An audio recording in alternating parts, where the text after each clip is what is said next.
Magandang buhay. Ang ating pong pag-uusapan ngayon ay ituturo ko po sa ito kung paano kumuha ng PWD ID. Napaka-importante po ng PWD ID para sa mga pansanan kasi po marami din po itong benefits. Katulad halimbawa, nagme-maintenance tayo ng gamot, so bibili kayo sa Mercury, naglilas po sila ng 20% kapag ito may PWD ID. Less 20% po ang Mercury kapag bibili kayo ng gamot.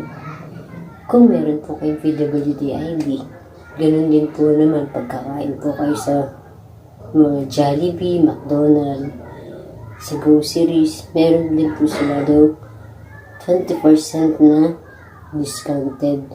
So, din bibigyan din naman po kayo ng PWD booklet kapag nakapag-apply po kayo ng tinatawag na PWD ID. So, ganito lang po yun kadali mag-apply ng PWD ID. Pupunta lang po kayo dun sa inyong munisipyo na kung saan po kayo nakatira. Punta po kayo sa inyong LGU municipal. Then, kung nandun na po kayo, punta po kayo dun sa tinatawag na MSWDO or yung Municipal Social Welfare Development Office. Then, punta po kayo doon, hanapin niyo po yung president ng PDAW na tinatawag. Ibig sabihin ng PDAW po. Yun po yung Person Disability Affairs Office. Hanapin niyo po yung president doon. Then, doon po kayo mag-apply na kumuha ng PWD ID. Ngayon po, pag nakakausap niyo po yung PDAW doon, bibigyan nila po kayo ng requirements.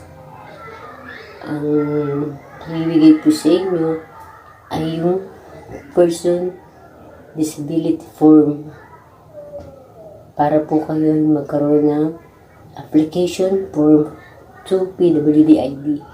So, ito po yung form na yun na sasagutan nyo. Ito po yung PWD form na kung saan kailangan po natin mag-fill up ditong form na to. Kasi po, kailangan po ito, requirements po ito din PWD form na to para po tayo ma-issuehan ng PWD ID. Ito pong form na to, isusulat lang naman po natin yung ating mga personal information.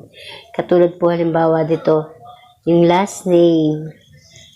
Pipil upan po natin yan, yung ating first name, then yung ating middle name. Yan po ang mga nilalaman ng PWD form. Then, mag-a-attach din po tayo dito ng 2x2 picture na white background po. Then, after po nyan, dito po sa may bandang baba sa type of disability, kung halimbawa po, kung ano man po yung inyong type of disability, dito po kayo pipili. May mapipili po kayo diyan. Katulad po halimbawa ng psychosocial disability. Kung dyan po kayo na papailalim o nakukover, i-check nyo po yan.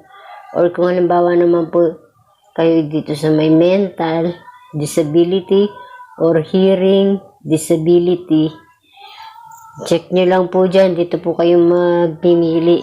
Katulad po nito, visual disability, learning disability, speech disability, impairment. So, dyan po tayo mamimili itong orthopedic muscular disability. Kung saan po kayo ilalim yung type of disability, i-check nyo lang po yung inyong mga box. Then, ito naman po, madali na naman po build upan to yung ating mga tinatawag nating house number, street, barangay, municipality, and province. So, yan lang naman po yung mga importanteng kailangan diyan sa pag-a-apply ng PWD ID. Then, ito na po, Yan, sagutan nyo na po yan. Kaya nyo na po yan. Yan po. Then, ito po, importante din po yan. Ito nasa babang ito. Kanilang last name, first name, and middle name po. Mga importante po yan. Yan po, ay kailangan po yung mga PWD form na yan kapag tayo mag-a-apply ng PWD ID. Diyan po nila makikita at mababasa yung ating information at kung anong type of disability po tayo. Then, pagkatapos po nun, meron din po silang iba pang mga requirements. Bukod po dyan sa tinatawag nating Person with Disability Form. Ang PWD ID requirements din po ay isang medical abstract po. Ang medical abstract po ay kinukuha po natin yun sa ating doktor na nag-check up. Ito po ang ating PWD ID requirements. Bukod po sa PWD form, meron po silang additional requirements, medical abstract or medical certificate. Importante po ito kasi ito yung babasihan nila kung kayo po ay approved for PWD ID. Then pangalawa po, barangay certificate. Then yung pangatlo po, 2x2 ID picture. Then yung signature or thumb mark ng aplikante na PWD. Kailangan po ay mapirmahan nyo yun. So, yun lang naman po ang nilalaman nitong Person with Disability Form. So, sana po ay inyong sasagutan ng tamang informasyon ninyo. Kasi po, importante po ito. Magdala din po kayo ng isang valid government ID. And after nyo po magsagot ng application form for PWD ID po, at maipasa nyo yung mga requirements po, ay i-verify po yan, i-check yung mga dokumento nyo pinasa, at pag napatunayan na yung medical condition nyo is for disability po, i-issuean na po kayo ng PWD ID. Then din po tinatawag na booklet purchase. Bibigyan po kayo nun. Kaya pag po talaga kayo nagpunta dun sa office, lahat po ng requirements na hihingin sa inyo ay ibigay nyo. Kasi po yan ay sinusuri, bine-verify, chine-check. Kung kayo po ay pwedeng issuean ng tinatawag na PWD ID. Napaka-importante po niyan. Malaking tulong po yan para po sa mga PWD ID. Kasi nga po may 20% plus po yan. May mga benefits po yan.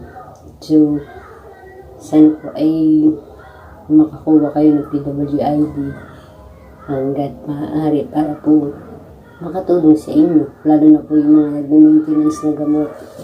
Kailangan nyo po yan. Siyempre, bibili kayo lagi ng gamot. So, mas maganda, may discounted kayo. Bibigyan kayo ng discounted po kung meron kayong PWD ID. So, yun po yung mga purpose niya. Marami pong benefits po ang PWD ID. Kaya, mga po sa inyo, mag-apply po kayo ng PWD ID para makatulong po sa inyo. Yun lang po. Maraming pong salamat. Sana po may natutunan kayo sa video ito. Subscribe niyo po pangalan ko, DYNA TOLENTINO po. Then kung may katanungan po kayo, comment lang po kayo dun sa baba. At marami din po akong ginawang video tungkol sa medical assistance. So, tingnan nyo na lang po yung mga video ko doon. May mga link po dyan. Pwede nyo pong itap para mapanood nyo po na makakatulong sa inyo. Thank you po and please subscribe DYNA TOLENTINO po.